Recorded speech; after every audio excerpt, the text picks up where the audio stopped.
ago, we got a wonderful canary named Pip from a friend of ours. And then this Christmas, I bought myself 2 hermit crabs.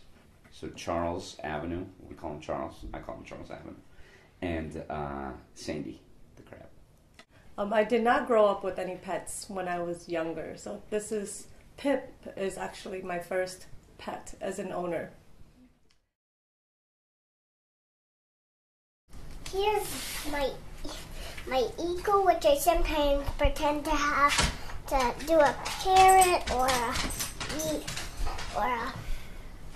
scarlet in a car or something like that. Jerry. Hey, sweetie. Come here, Jerry. Aw. Hi, Jer. What's the matter, Jerry? Big Jer. These are adult dogs. They need homes. They're pretty mellow. They got this really interesting history with the racing and so forth, and they really do need homes. You know, they're like my kids. Mm-hmm. So,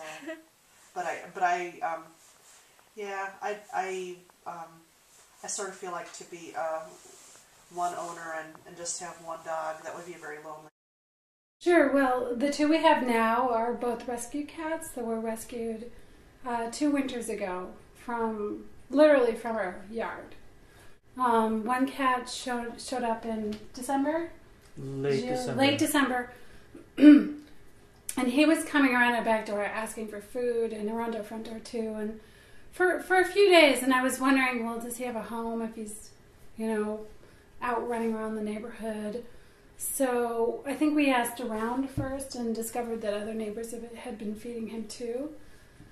And then he showed up one day and he just seemed so desperate and sad that I just let him onto the porch and gave him a meal. And then I sat down there's a bed back there. I sat down on the bed with him and he crawled on my lap and just curled up and started purring. He went belly up and just looked up at me. And my heart melted and I said, okay, you can be our kitty.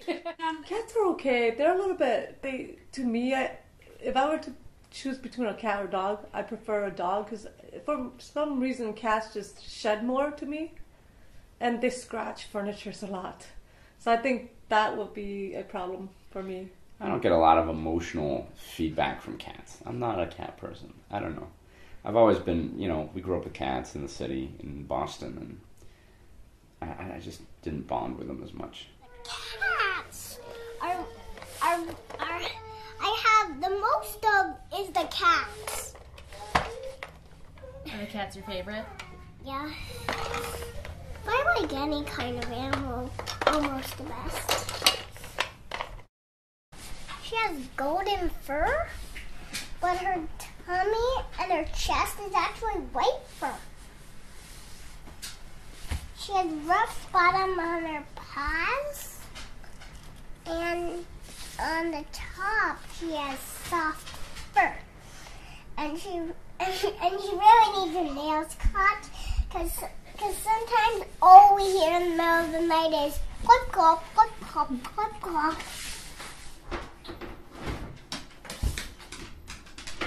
And I think the difference between people that just have cats and people that really relate to cats are that you relate to them as another being. When we do. It's like we try to notice through their behavior, what their mood is like, what their needs are, and respond to that. I think some people just view a cat as a pet that you just have in your house, and it's just there when you come home, and it's kind of just a default cat. But we really try to, relate to them and spoil them. It's like call and response. Mm-hmm. He's like, where is this other bird? These crabs are not always the smartest animals because they do tend to fall off the table if you turn your head away. You can see a little bit of injury at the tip of some of their nails. No, these crabs snap their claws. But did you know that crabs actually walk sideways? and they actually move their claw. They move their claws for two things: snapping at prey, and also they use it to talk sign language with other crabs. He's got my finger. He's got my finger. He's got my finger. People ask if they hurt, you know, they think they're going to get pinched by a crab, but no. Maybe not yet. Maybe not yet. Maybe one day. They're bigger. Yeah, he's pretty cute when he's calm. He doesn't interact too much with the crabs. No. Hello. Say hello. But hopefully, we can train him to perch on our fingers upon command. Yeah, we haven't practiced that too much, but yeah. I kind of wish they were better friends, Pip and Sandy and Charles Avenue. And when you rescue cats from literally from the alley, you don't know, what their history is, unless somebody can tell you. And, so you could get anything. You could get anything from a very friendly, well-socialized cat that's just been abandoned to a reverted feral cat to a actual feral cat. Freya, the black one, had been, before we got her, she and our older cat who used to go outside and wander around, they were getting into little fights. So I thought, okay, this isn't good. This cat's hanging around. She's definitely stray. She was very timid. She wouldn't come near people at all. So after he moved in, after this guy moved in, we decided it was good. It was getting colder, and we decided, okay, we're gonna get this black cat. So he's got to check you out there. It's new stuff. It's like a toy. Kitty, kitty. It's like, I had to smell. The thing we do is we play with them, and with any cat, tons of enrichment, tons of play, especially, strays like this. And so once you get a cat to play with you, you understand that they understand what's going on. They understand that this is a play, and that you are human, they are a pet. And so that was really good. We got good lessons.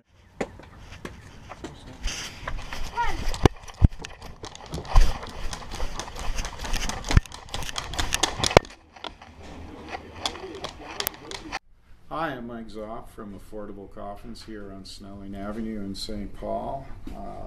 I have a rather unique business. I build wooden coffins, simple wooden coffins, primarily for people, but on occasions we are asked to build them for pets.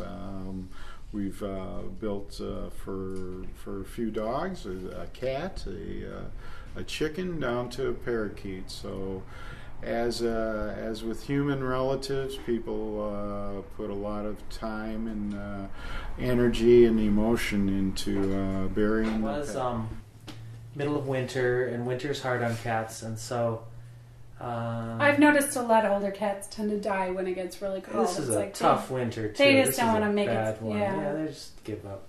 One night, about 4 in the morning, you heard something clattered, and he'd fallen over. I heard him fall off the end of the bed, and we had a little feeding station. We jumped out of bed. We had a feeding station there. We jumped out of bed. He was still alive, just lying on his side, and I got the kids up, and everybody got to say goodbye. It was terribly sad, but it was just. He passed away very quickly, though. We had a little service where I made up a little program with some poetry and a photo of him. I think that was really the easiest cat death I've been through. Is that he just kind of died on his own. The family was around. We buried him the next day. We put him in a box. One of the contrasting factors, I think, in this business that I've noticed is the intensity of the emotions of people who are in here looking for a casket or a container for their pets, as opposed to a human relative. Pet owners are much more intense, the crying, the sobbing, the tears. For the ones that I've done, it's a fact for all the pet owners. They're much more intensely involved, or at least they're showing it more than people do in other circumstances. Oh, when my pets pass, I have had 5 dogs pass. I can tell that something's wrong. I might not know what it is, but I know something's wrong, and I'm able to be with them. When they die at the vet clinic, and that's always really hard and sad. Of course, I'm usually holding them. I always have them cremated, and I have their remains that I keep in boxes with their name tags on them on my mantle in the dining room. It's always really hard because I my pets are my family, and I'm single and I don't have children, so my dogs really are my family. I've been through it enough times that the first few days is always really, really hard, because I think it's natural to focus on the last few days of their lives when they're ailing and they're frail and so forth, and that always makes me sad, because it is a sad part of their life, but it's proportionately a very small part of their life. And as time goes on, and it usually takes at least a couple of weeks before I'm able to start thinking more about the long period that their life represents, and all the good memories that we have. And once I know I can look back on things that we did together, or things that I remember about them, and smile, then I know that I'm starting to recover.